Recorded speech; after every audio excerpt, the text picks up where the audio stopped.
C'est l'heure de l'information sur Espérance TV. Shalom à tous et à toutes et bienvenue. Église et tradition, c'est le thème reconduit par la conférence annuelle de l'Église méthodiste unie Côte d'Ivoire au titre de l'année 2024. C'est donc autour de ce mobile que se tiennent tous les synodes dans les districts. Celui de Dabou n'a pas dérogé à la règle et en prélude à son culte synodal qui s'est tenu le dimanche dernier à Lopou, les fidèles, à travers plusieurs activités, ont mis en exergue le patrimoine culturel de cette localité. Raphaël Dompi. À la faveur de son 18e synode ordinaire, le district de Dabou a initié une journée culturelle le samedi 3 février 2024 à l'église méthodiste unie Macédoine de Lopou. Une activité autour du thème central Église et tradition. Cette journée a vu la participation de plusieurs chorales liturgiques et fanfares issus des églises locales du dit district.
Le concours en civisme, chant choral et fanfare des circuits de Toupa et de Boubouri s'est déroulé en présence du très révérend pasteur Isaac Akanobu, surintendant du district de Dabou, soutenu par le ministre René Dibi, fils du village de Lopou. Au cours de la cérémonie présidée par le très révérend pasteur Julien Ayeyapi, représentant le bishop Benjamin Boni, président de la conférence annuelle de l'église méthodiste unie Côte d'Ivoire, les choristes ont distillé les belles sonorités tirées du terroir et du recueil de cantiques Gloire à Dieu.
Les habitants de Lopou, toutes confessions religieuses confondues, ayant pris part à l'événement, ont été édifiés par les différentes prestations. Une manière pour les organisateurs d'évangéliser dans la pure tradition. Le folklore désigne donc l'ensemble des productions collectives émanant d'un peuple et en deviennent sa coutume, sa tradition. Le chant folklorique, ici, c'est nous, en Adjuprou, est des accents de louange égrenés pour magnifier une personne, une divinité.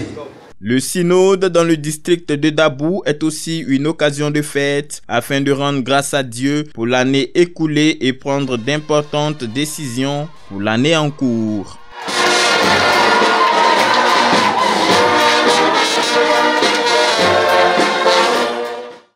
L'Église méthodiste unie Côte d'Ivoire, en collaboration avec l'UMCOR, a fait un don important à près de 1000 familles pensionnaires du camp de réfugiés de Timala dans le nord de la Côte d'Ivoire.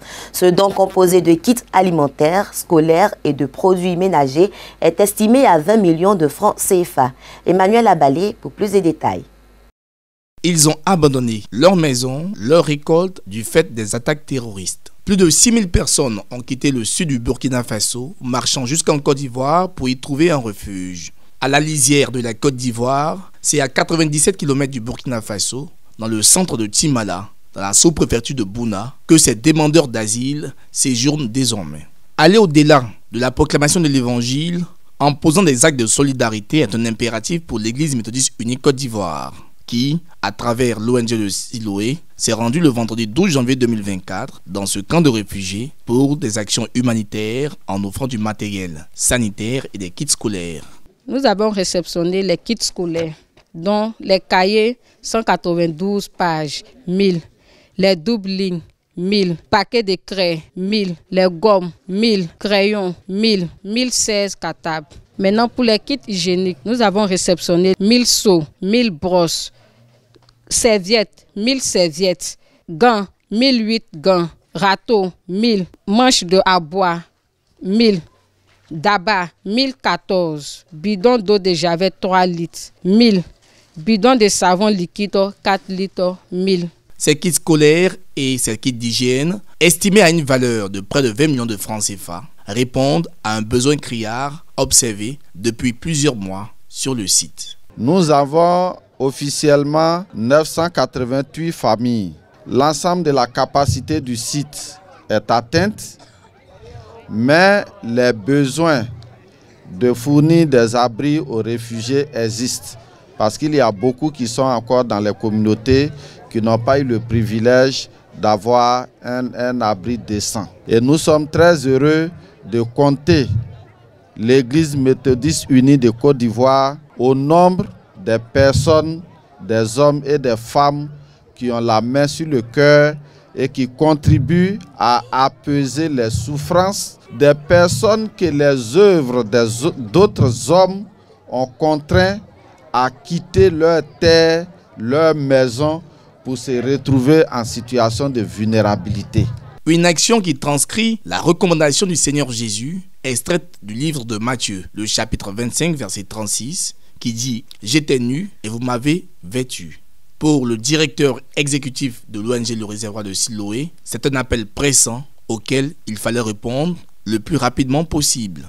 Le don de AMCOR est très bienvenu, il vient à point nommé pour pouvoir soulager ses enfants et ses familles. C'est vrai que tout n'est pas encore couvert, mais nous voulons dire merci à AMCOR pour ce don qui va vraiment tout droit, n'est-ce pas, aux personnes qui sont dans le besoin. Merci à Djibi Guillem, merci au bishop Benjamin Boni pour cette vision et merci à tous les bénéficiaires, à la presse qui nous a accompagnés pour être sur le site de Timala.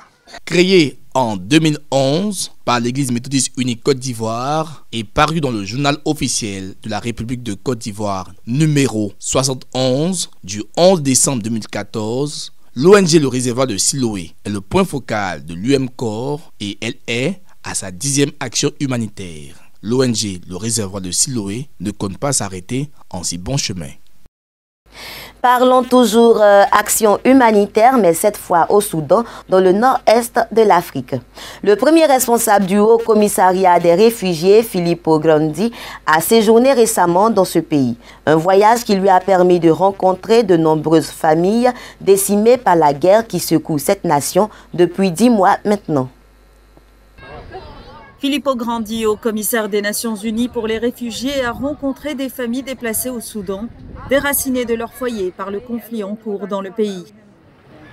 Beaucoup vivent dans des camps de personnes déplacées à travers le pays et ont besoin d'une assistance et d'une protection vitale. Ce que vous pouvez voir ici à l'arrière est un site relativement petit, abritant quelques dizaines de personnes. Il existe des centaines et des centaines de campements comme celui-ci dans tout le pays.